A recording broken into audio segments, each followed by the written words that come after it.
어느 날 하나님께서는 자신이 창조하신 동물들이 과연 그 모습 그대로 잘 살아가고 있는지 궁금하셨습니다. 그래서 동물들에게 하나씩 물으셨습니다. 만약 다시 태어난다면 무엇으로 태어나고 싶냐고요. 먼저 속편해 보이는 돼지에게 물었습니다. 그러자 돼지는 이렇게 대답했습니다.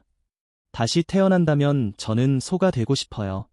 저는 많이 먹지도 않는데 사람들은 항상 저를 뚱뚱하다고 욕하잖아요. 돼지 같다, 개걸스럽다 하면서요. 실제로는 제 위장의 80%만 채워도 더는 안 먹거든요. 그런데 소는 힘도 세고 수레를 끌면서 세상 구경도 다니고요. 값도 비싸서 주인에게 사랑도 받잖아요. 그래서 이번엔 소에게 물었습니다. 그랬더니 소는 이렇게 말했습니다. 다시 태어난다면 저는 돼지가 되고 싶어요. 저는 풀만 먹으면서 힘든 일 다 맡아서 하고요. 우유도 제공하느라 늘 지쳐 있어요. 그런데 돼지는 가만히 앉아서 주인이 주는 거 먹고 포동포동 살이 오를 때까지 꿀꿀거리며 노래 부르고 언제든지 뒹굴며 잘 수도 있잖아요. 그게 바로 신선 노름이죠. 다음은 고양이에게 물었습니다. 고양이는 이렇게 말했습니다. 다시 태어난다면 전 쥐가 되고 싶어요. 왜냐하면 저는 주인 몰래 생선을 훔쳐 먹다가 맞은 적이 한두 번이 아니에요. 귀엽다고 저를 막 집어 던지기도 하고요. 그런데 쥐는 작아서 온 집안을 마음대로 돌아다니고 먹고 싶은 것도 마음껏 먹고 잘 도망도 다니잖아요. 그래서 쥐에게도 물었습니다. 그랬더니 쥐는 이렇게 말했습니다. 전 고양이로 다시 태어나고 싶어요. 저는 맛있는 건 먹을 수 있지만 늘 어둡고 구석진 곳에 숨어 살아야 해요. 하지만 고양이는 주인에게 사랑받고 집안 구석구석을 맘껏 돌아다니며 우리를 잡아먹으려고 으르렁거리잖아요. 그 다음엔 독수리에게 물었습니다. 그랬더니 독수리는 이렇게 말했습니다. 전 닭이 되고 싶어요.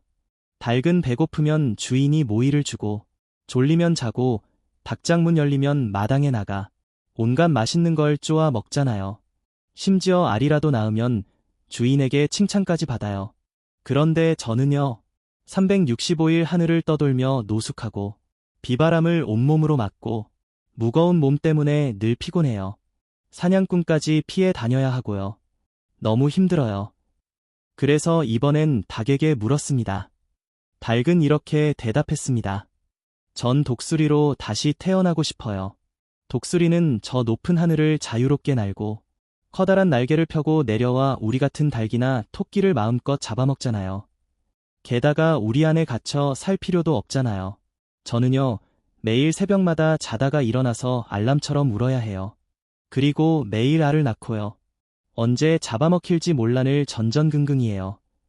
이 모든 얘기를 들으신 하나님께서 몹시 노하셨습니다. 왜 단 한 마리도 감사합니다라고 말하지 않느냐.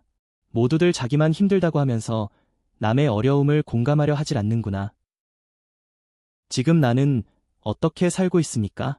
내가 가진 것에 감사하지 않고 다른 사람의 삶을 부러워만 하고 있지는 않습니까? 내 어려움만 생각하고 다른 사람의 고통은 돌아보지 않는 삶을 살고 있지는 않습니까? 지금 당신께 한 편의 이야기를 전해드리려 합니다. 젊은 나이에 사업을 시작한 친구가 있었습니다. 사업이 잘 되면서 그동안 꿈꿔왔던 새 차도 한 대 구입했습니다. 어느 날 거래처에 급히 들를 일이 생겨 시골 마을을 지나게 되었는데요. 그 골목에서 한 꼬마 아이가 갑자기 차 앞으로 튀어나온 것입니다. 놀란 그는 급히 브레이크를 밟아 겨우 멈췄습니다. 그런데 그 꼬마가 갑자기 차에 돌을 던진 것입니다. 다행히 유리는 깨지지 않았지만 본네트에 흠집이 생겼습니다.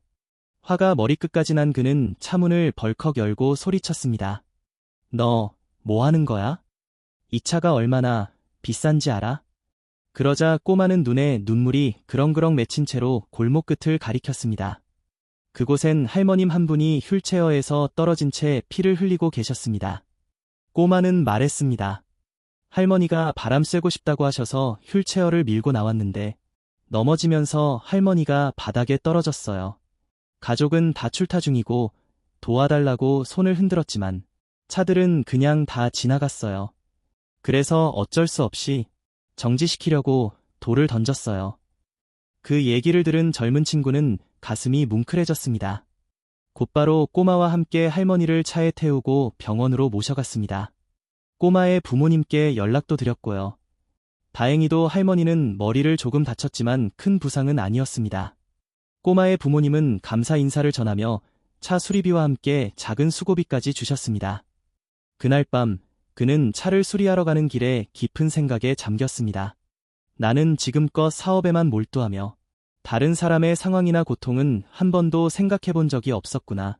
나는 쉽게 판단하고 쉽게 소리 지르고 쉽게 비난했던 사람이었구나. 그래서 그는 결심했습니다. 이 흠집 그냥 두자. 이 차를 탈 때마다 내가 누군가를 쉽게 판단하지 않도록 그 사람의 사정을 먼저 이해하고 깊이 바라볼 수 있도록, 그리고 수리비는 누군가를 돕는 작은 씨앗으로 쓰기로 했습니다. 그 결심 이후 그는 사람들을 더 진심으로 대했고 그 덕분에 그의 삶은 조금씩 달라지기 시작했습니다.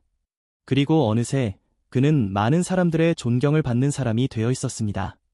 우리는 종종 너무 쉽게 판단하고 너무 쉽게 비난합니다.